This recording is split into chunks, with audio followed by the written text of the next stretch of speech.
Toby, Florida, and he's Executive Secretary of the Water, Sanitation and Hygiene Rotary Action Group. Take it away, Ian. Great, and I will share my screen. And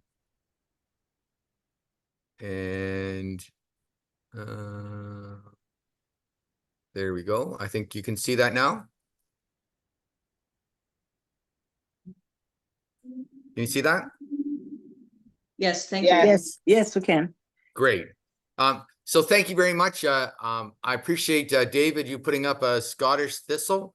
I'm so proud of my Scottish background. Have worn a kilt many a time, and I appreciate seeing the Scottish thistle that many people think is a weed. So I'm pretty sure we think that most Scottish people are weeds too, but we won't go there.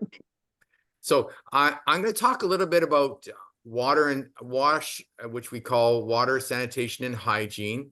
Talk a little bit about that. I'm going to talk a little bit about Rotary action groups, and then we're going to talk about just how Rotarians can get involved in supporting these types of projects. And hopefully I instill some interest in you in looking at these types of projects down the road. So Rotary, the big organization, has 7 areas of focus. So who might know what some of those areas of focus are? Just shout them out. I know sanitation is a big part of it for health. Water, sanitation, and hygiene is a big one. Yes, go ahead. So we have one. What might be another one? What are some things that you think that we should be doing? And I'm pretty sure we're going to hit most of them. Education. Education. So it's beginning education and literacy, correct? Maternal and child health. Maternal and child health is another one. Okay, and I know this is a new club, so a lot of these things are really relatively new to you. So actually, so there's 7 areas of focus. I put up 5 fingers. I guess that's 2 more. And so water and sanitation and hygiene, economic and community development, maternal and child health, the environment, which is a brand new one we added a couple of years ago, basic education and literacy, disease prevention and treatment, and peace and conflict, which we probably need a lot of these days. So those are the 7 areas of focus. And one of the things I really appreciate and like about Rotary is, although these are the 7 areas from the top that we have set at an international level, local clubs can pretty much do whatever they want. We're a unique type of organization, Rotary is, in that everything is from the ground up. We do get some direction from the on high, but you can pretty much do anything that you want. But we'd like to encourage clubs to focus on these 7 areas, and that's a pretty broad range of things that you can undertake, fit into most of those areas of focus. So when I was a Rotarian, and thank you, Marie, for the introduction. When I was in Rotary, there's these 7 areas of focus, and we at one time in the Kerry Kildare Club used to have what we called the wash. I forget actually what it was called now. I'm just struggling. I forget what it was. Anyway, so we used to carry see how much water you could carry for a mile, which was to represent the walking that many people had to do to carry water to their homes on a daily basis. And so it was a competition among the Rotarians. And the organizer of that guy was organizer of that event was a guy named Scott Rossi. And I enjoyed the event. I thought it was a really good competition between clubs. And I asked Scott why he felt it was important to promote water, and specifically in this case, just clean water to people. And Scott made a very good point that these 7 areas of focus, none of them can happen unless we have clean water, sanitation, and hygiene, especially clean water. Everything runs, some people in my group, they often talk about how the river of wash kind of runs through all these types of projects, and none of them can happen unless we've got clean water for sure, and clean sanitation. And we're going to see that as we go through this presentation, how important that aspect forms as a base to a lot of the other things that we do. I thought I must have skipped one. Nope. So when we look at Rotary International, the Rotary Foundation, and we'll talk about that in just a second, collects money and then it distributes money to organizations and through what they call global grants. And that is where and so they will, and we'll talk a little bit about global grants in a bit, but certainly a host club in a different country and an international partner join together. They try to collect money from other Rotarians and other organizations as far as that goes and put on projects. And so over the course of the year, this is how Rotary distributes its money that it collects through the Rotary Foundation. And you'll see the bottom one is disease prevention and treatment, the big one, $339 million a year. And that's the one that we work with the Bill Gates and Bill Gates Foundation and a number of other organizations, UNICEF, to provide polio vaccines. And that's really been our big international push for a number of years. And we keep getting lower and lower, but it keeps on. We just can't get over the hump to get rid of polio. We need to make sure we're polio free for 3 years before we say that the world is polio free. And we're so close and have been so close for a number of years, but we do put lots of money. And we're really fortunate that the Bill Gates Foundation, Bill and Melinda Gates. Sorry, I shouldn't forget Melinda. Bill and Melinda Gates Foundation put their money towards looking after the health of individuals. And so right now, Afghanistan and Pakistan are sort of the last hotbeds that we have, and they're the ones that we need to keep track of and where we put our focus on trying to get rid of polio. But you see right underneath that, $168 million a year goes towards water and sanitation and hygiene projects. Then you can see it goes down from there. Certainly they're willing to accept global grants from anybody, but those tend to be the ones that they put their money towards. We're also into a very big malaria project in Africa, and that's where some of that disease prevention and treatment comes from too. So I would be amiss not to make a little bit of a pitch for the Rotary Foundation. We encourage Rotarians to donate to the foundation. It's the way that we build that nonprofit to collect money and distribute that, as we've seen, towards projects. And they do they're certainly one of the best foundations. They go through an audit every year to make sure that they're giving out the money correctly. And more importantly, that a minimum amount is based on administration. There's lots of foundations out there that spend a lot of money on collecting money and foundation and administration. And we're one of the few that has a very small amount towards administration. And that keeps us in the really good area for collecting money. And so we encourage Rotarians to donate to the foundation. And certainly Marie and David are excellent examples of people that donate to the foundation on a regular basis and are some of our top donors. So I'm going to talk about WASH, water, sanitation, and hygiene. I know the A is not in the right place, but anyways, that's how we WASH is a really good way to put that, and people can understand that.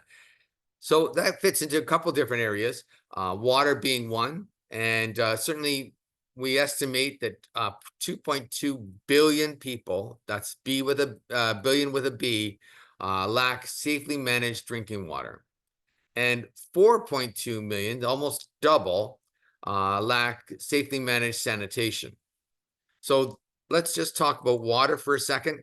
It's estimated that by 2030, which is not that far away, 6 more years, 700 million people, and we've heard South Africa, Australia, we're now seeing some droughts in further parts of Africa, are really running into drought situations, and water scarcity is becoming more and more of an issue. Certainly even in California, in the US, we hear about water scarcity.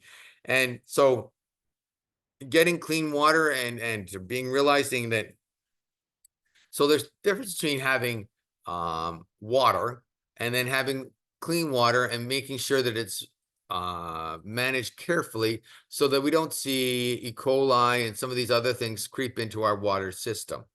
So that's certainly one of the areas that we're concerned about. And so clean water is one of the areas. But then let's talk about sanitation. And so this is a diagram, and we call this the shit flow diagram. Sorry about the language, but that's what it is. And we'll see that on the left side, it says, how is fecal material handled through the system? And where the red is where we don't handle it very well. And we can see that there's lots of red on that screen. And actually, and we'll see a little down in the bottom right-hand corner, it's estimated that 66% of fecal material is not handled correctly and gone through the correct sanitation process to make sure that it is safe back into the system. So that's 2/3. So we're not doing a very good job. And some of that is not all international, not in all developed countries. In Canada, where I come from, it's probably it's got to be close to 20 years now, I guess. In Walkerton, we had an outbreak of E. coli because sanitation was not handled correctly and flowed into the water system, and people died, and many people were sick in this small little area just outside of Lake Huron. So it's not all a developing country issue. It's many in developed countries too, on how we handle our sanitation and fecal materials and making sure it doesn't get into the water course. But so 66% is a big thing. The one that shocks me in 2014, and you can't read that figure, but that figure says 2% of the world's population, which is billions. I'm not sure what it is right now, but certainly billions. 2% still practice open defecation. They don't have toilets. They don't have latrines. They don't have sanitation facilities. They go out into a field every day and do their business out in a field. And you can just, and that value just blows me away. Many of it happens in India. And they've been putting on a real process right now to prevent open defecation out in India, because you got to realize that it doesn't probably take too much in your head to figure out when that happens outside, that gets into the water courses just by rainwater and runoff and stuff like that. And just the whole, there's a safety factor for women who have to try and figure out when the best way to do that, assaults on women when they out in the fields. And so it is a real issue, and say it's a figure that just kind of boggles me. So we also talked about water, sanitation, and now let's talk about hygiene and hand washing. Certainly during COVID, there was a real big emphasis on hand washing, and we tried to teach lots of people that the importance of hand washing. Certainly, there was a real big uptick on hand washing during COVID, and now 2 years later, we see that people have fallen back, that they don't wash their hands. Even children, where we're really putting a real emphasis on, they've fallen back and not doing hand washing anymore. And so that certainly is a great way to prevent disease and disease transmission. And we still do a very poor job of making sure that that happens. And we can see that we had 2.2 in doing clean water access. It was I forget what the figure was now, 4.2 doing sanitation, and 3 billion as far as hand washing at home. And so again, that's we have a real challenge to make sure some of these things happen. But in the whole wash sector, there's two areas that we really want to focus on. And one is on hospitals, healthcare facilities. 2 out of every 5 hospitals considered to have a very poor soap and water or sanitation facilities, or any ways of clean alcohol-based hand wash for doctors. And many people in developing countries are scared to go to the hospital because they come out with more diseases than they went in with. And certainly, actually, when we look about babies and babies being born, there's a real concern that if the hospital is not in a clean water and hygiene situation and sanitation, many children pass to die in hospitals because we lack that. And certainly there's a real emphasis on making sure that healthcare facilities have the correct type of hygiene situation. And certainly I know that the Rotary and the World Health Organization have been putting a lot of emphasis on making sure that hospitals, and again, it was really pointed out during the COVID situation about the lack of hygiene at in hospitals. And so it's been a real focus that we've really been putting on. And the other one is wash in schools. And certainly one of the areas that Scott Rossi and another one of my good buddies, Mark Balla from Australia, have been putting a real emphasis on, and unfortunately Scott has passed away, but certainly Mark Balla carries that torch for putting a wash in schools, and his focus has been on India.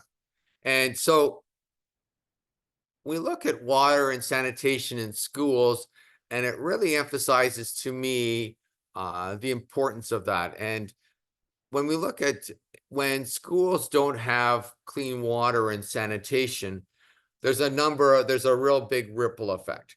And so Mark tells us some great stories about going to going to India, and how when he was in India, he went to a school out in India, and he saw that, there was children at the school, and then he saw as children got older that only the boys were at school and none of the girls. And he asked the teacher there, what was the story? Why were there not any young ladies there? And the teacher said, when girls start menstruating, when there's not any washroom facilities, or the washroom facilities are so poor, and I can show you some horrifying pictures of what the washroom facilities were.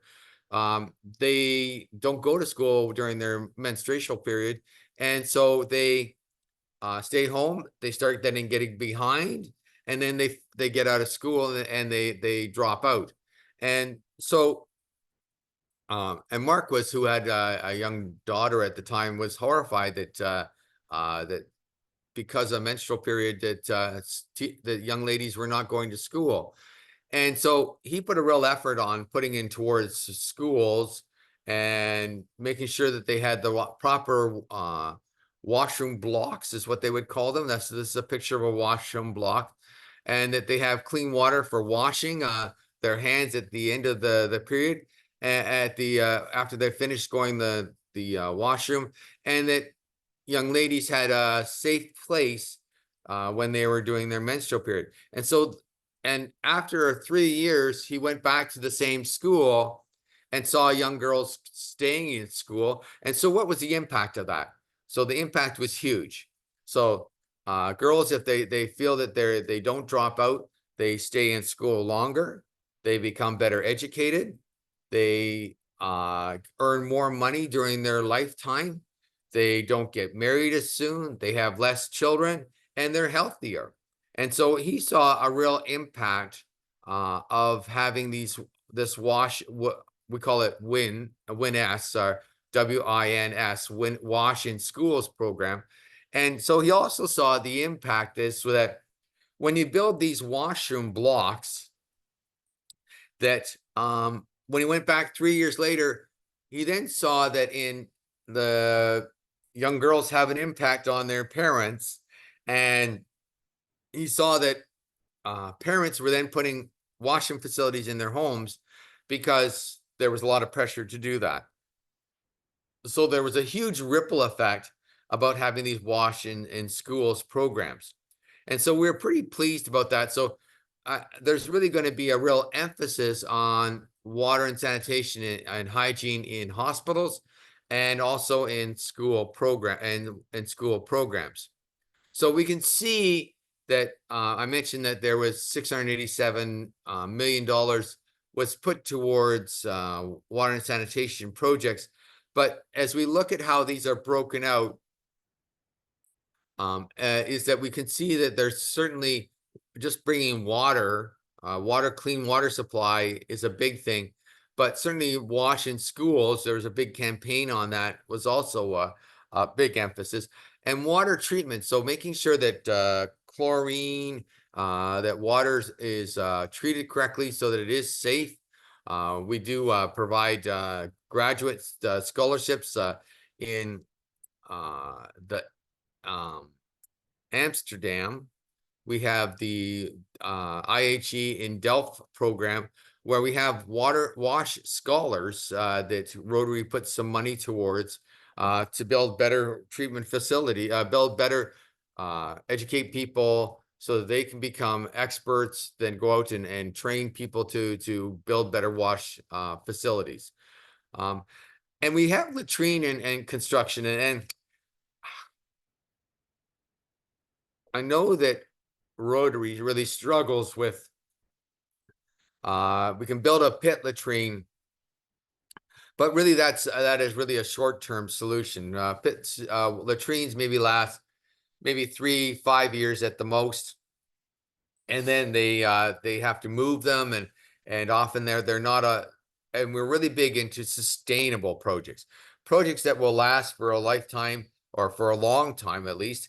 And so making sure that they're sustainable so that the local wash organizations, and we encourage that in local communities, build facilities that will last for a lifetime, and that they put money towards it to keep them going. And water facilities, we've got pumps, and make sure pumps are working correctly.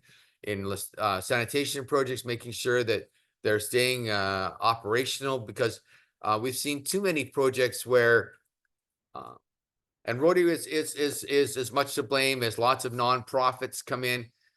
They come into an area, they say, let's put a borehole, which is a big, huge drilling facility. Let's get water going. And they feel really good about themselves. They build maybe train facilities, and then they walk out. They feel great about themselves. But then we come back 2 years later, or certainly 5 years later, and we find that, pumps are broken. No one knows how to maintain them. Nobody has the parts for them. I mentioned about latrines, that they build a wooden latrine, and hurricanes come through Caribbean countries where we tend to put lots of focus, and wood doesn't last very long in those types of climates, and so they don't last. And so what's the point? We give them a 3 to 5 year facility that does a really great job, and then it falls apart. So one of the other areas that we're also been focusing on, I mentioned about menstrual hygiene. So that's hand washing, but also menstrual hygiene, and building a process that we can build sanitary napkins and stuff like that out to young ladies, and making sure that they have that training and those facilities that provide the napkins to them, or some type of a washable napkin process, so that we can make sure that menstrual hygiene and the long-term benefits of that in their system. So, and at the very bottom of that, we can see that the two ones that, and now this is back 2018, 2022, wash and healthcare facilities, 0.2 million, which still is $200,000, which is still a lot of money, was in healthcare facilities. And we know that really has to be an emphasis to bring that up, so that hospitals are a safe place to go. And wash advocacy is another area that we personally in our group, and we'll talk about that in a second here, want to put a lot more emphasis on, because we need to go into countries and say, sure, you got your government, you got things to do, but you really need to put emphasis on making sure that their water facilities are staying up to snuff, and that their sanitation systems are also going to be operational. And so when a government are looking at how they distribute their money, military and oversight and healthcare, but sometimes you need to look at what the base root of healthcare issues are, and often it comes down to water and sanitation. And certainly Marie and David have participated in one of our polio vaccine activities. I'll talk about how we put lots of money towards that right now.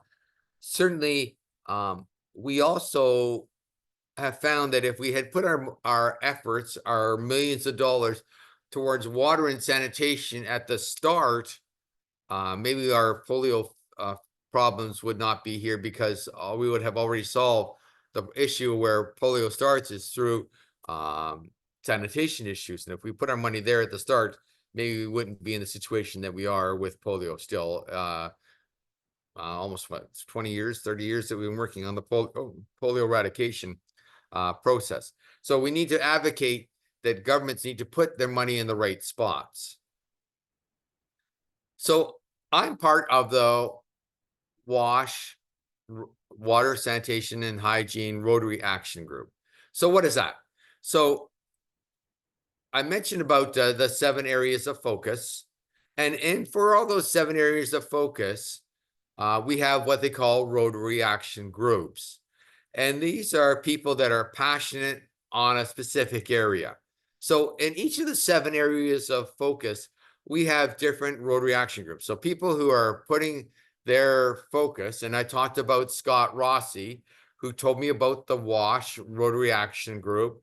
And that's where I started to get really interested in that. But we can see that there's 25 Rotary Action Groups. And these are people that are focused on putting their expertise and developing expertise to work with local clubs to build a better world by putting a focus on some of these areas of focus. And we can see that some of these are probably more, I was gonna say larger. Some of these groups are larger, and because there's a real emphasis on that. So water, sanitation, and hygiene is a real big one. Environmental sustainability is another big one. And so those are probably the 2 real big ones out there. But we also have things like peace, people that are putting some focus. And we know that our world, unfortunately, is in a real area of strife, not only in Israel and Gaza. We see Ukraine and the Russian situation.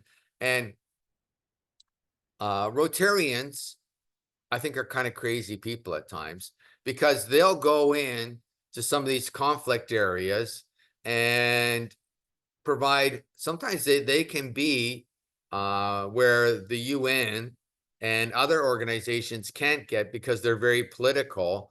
Rotary as a group can get in there and make some of these efforts to make an impact.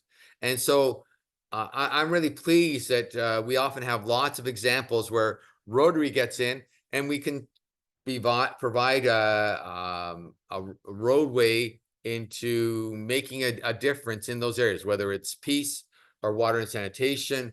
That's a real amazing thing about Rotarians, is that they can make some of these efforts that lots of government organizations can't do. And so Ukraine is a really good example from my perspective. Water, sanitation, and hygiene. We've got some people in there that the terrible situation that's happening in the Ukraine. And so some of our groups tend to be the UK and Europe have started working with the Rotary groups in the Ukraine to make sure that they've been bombing some of their water facilities and some of their sanitation facilities. And so Rotary groups are going in there and saying, okay, well then let's make sure that we can have mobile water treatment areas. And they come in with their big, huge water treatment things and provide safe water to these areas where they don't have water anymore. And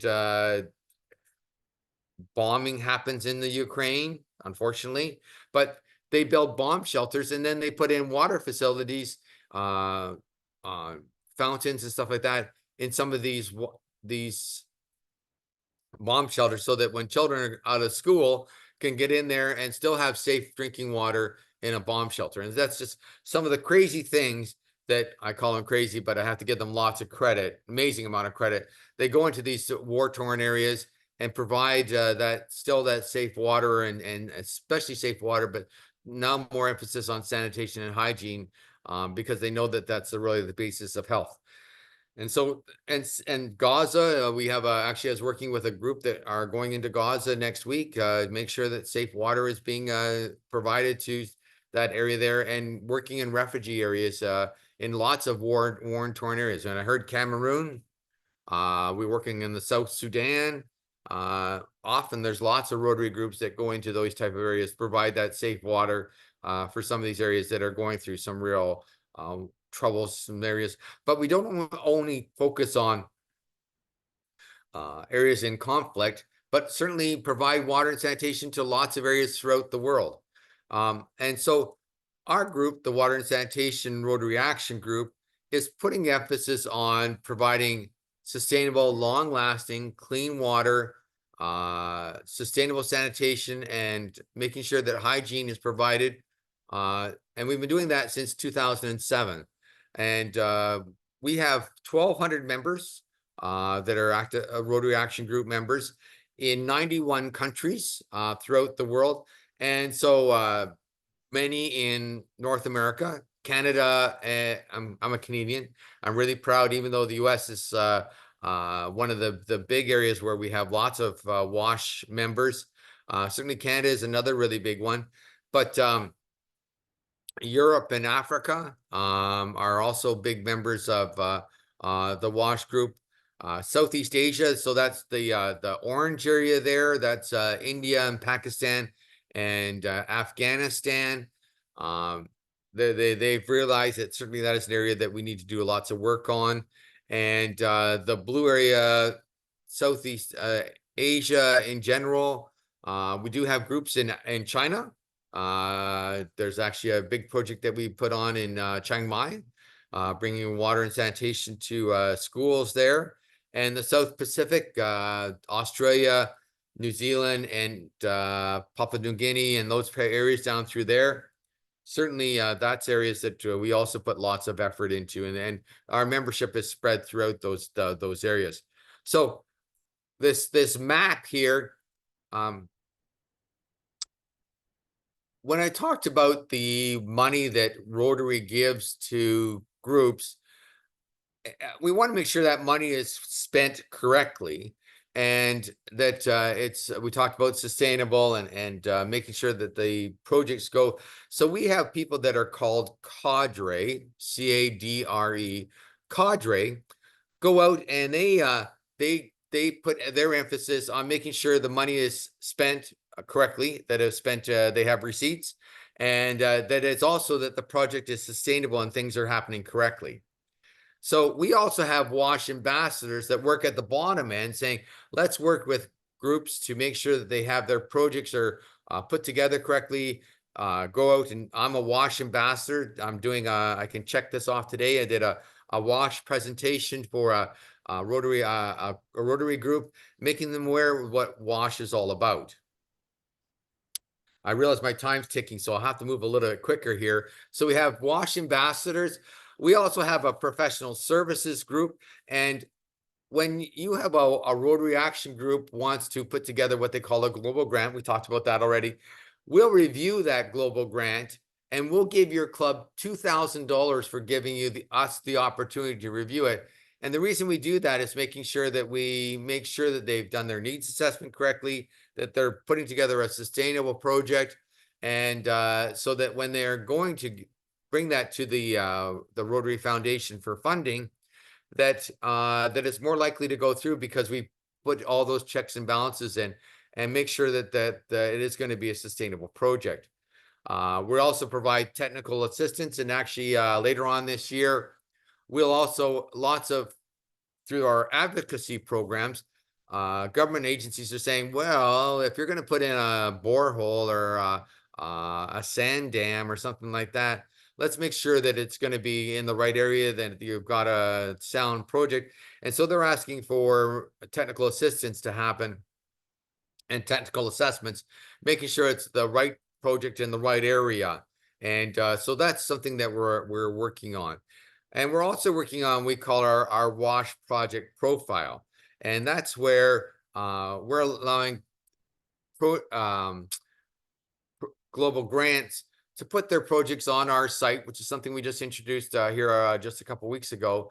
And that we're saying, put your project in here and we'll help you find an international partner, which is a struggle that lots of host clubs have. And that will also help you try to get your money towards that from other Rotary groups. Put your money through this and support your project. So this is our project profile, and we're encouraging clubs to put their money towards these water sanitation hygiene projects, but real emphasis on wash in healthcare facilities and wash in schools. 2 minutes in. Great. And and I don't look at a clock, so we'll just keep rolling on. Thanks, David. And that we also put out a monthly newsletter. It is read by about 20,000 people monthly, talking about some of the projects and providing them with resources, talking about successful projects and unsuccessful projects. We have to learn from them also. We have lots of education. We put on a WASH symposium, putting on our 16th year to bring experts in WASH together to talk about things. This year was on sustainable sanitation in Singapore. But we also this year introduced a WASH hub, and that's at our conference. This year is going to be in Calgary.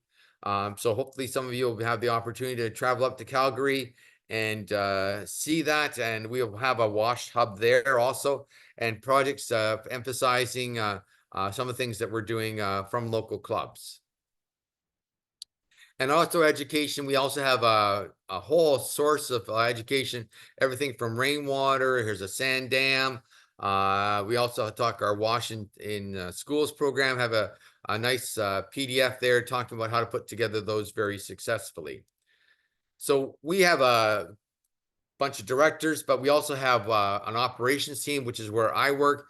And we have 9 groups, committees that are putting together our activities to make sure things are happening. And so what can you do? You can become a member of the Rotary Action Group. $25 a year or $100 will give you a 5-year contribution towards that. And if you're a Rotaractor, we also have a program for those and a focus on young people that are Rotarians. So you can do that. But you could also, and I know this is a very small club, we can talk about global grants. You can contribute to a global grant or sponsor a global grant.